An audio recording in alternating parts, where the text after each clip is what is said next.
We're looking at issues around the APC, that is the ruling party, as we head towards the primary elections. And with me, two APC insiders. So it's just natural for me to start with you right here in the studio, Prof. These issues of nomination, maybe we should start there. Okay. What's the motivation? What's the idea behind 100 million nomination for the presidency? Is the presidency for sale? Thank you, Malam Suleiman. I think it would be right to say that it is extremely difficult for any ordinary member of the APC to imagine why either the NEC or the National Working Committee decided on a very huge amount. You will recall that in 2015, the amount for nomination, I think an expression of interest for the presidency was at 45 million. And that also generated a lot of outcry. Ordinarily, the common conclusion will be that charging such a huge amount for expression of interest and nomination form will certainly exclude very eligible and good candidates from the contest. On the other hand, I'm sure those who only view politics... access is one thing. Issue of fundraising is another, because that's, to be honest, that's one of the ways in which Nigerian political parties raise funding. But what about the integrity of the election itself?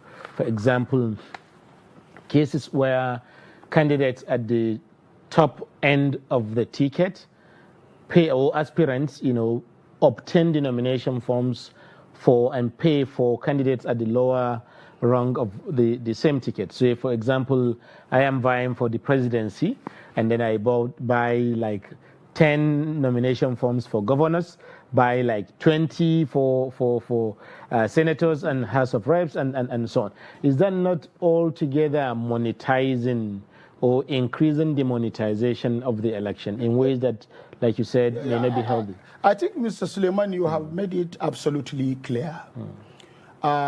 If we have a scenario in which politicians who are of means ended up buying nomination form for themselves and then trickling down the process to governors, to local government chairmen, members of the National Assembly and so on, we are evolving a political system centered around godfatherism, where you find one individual politician exercising absolute control over a whole lot of others. And that has the potential to create a problem for our democracy. Although partnerships, friendships, groupings are allowed in politics, but to a very large extent, every politician should have the opportunity and privilege to exercise some amount of freedom, especially when it comes to the exercise of power and authority, and when it comes to taking decisions for and on behalf of Nigerians. And that is why if you take a look around what is happening in Nigeria today, you find politicians behaving like leaders of cult, asserting themselves over other politicians, suppressing the free will of other politicians even to aspire to contest for elections.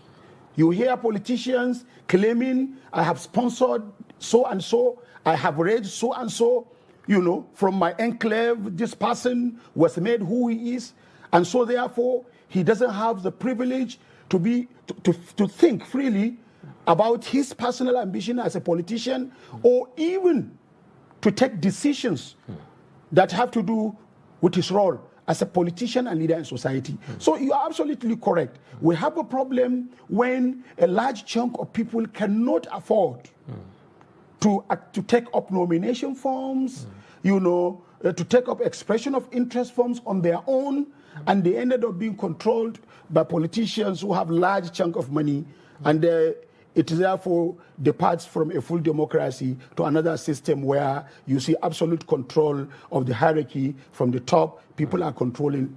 The mode of election still. It's not just that they say it's primary indirect primaries, but also that the party is going to be dealing with up to 7,800 delegates, from various constituencies within the party. So how does it work out for a presidential campaign? I think,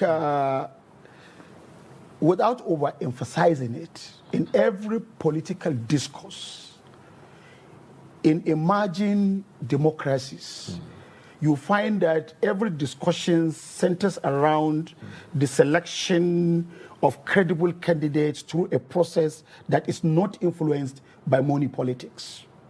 So as far as we are concerned, and of course supporters of the vice president, we had preferred to see either an indirect primary or even a consensus. Consensus has happened over time, in fact, since 1999 in states like Lagos. And so therefore, if someone said he's opposed to a consensus, I don't know whether the process has led to the emergence of good governors for Lagos or not.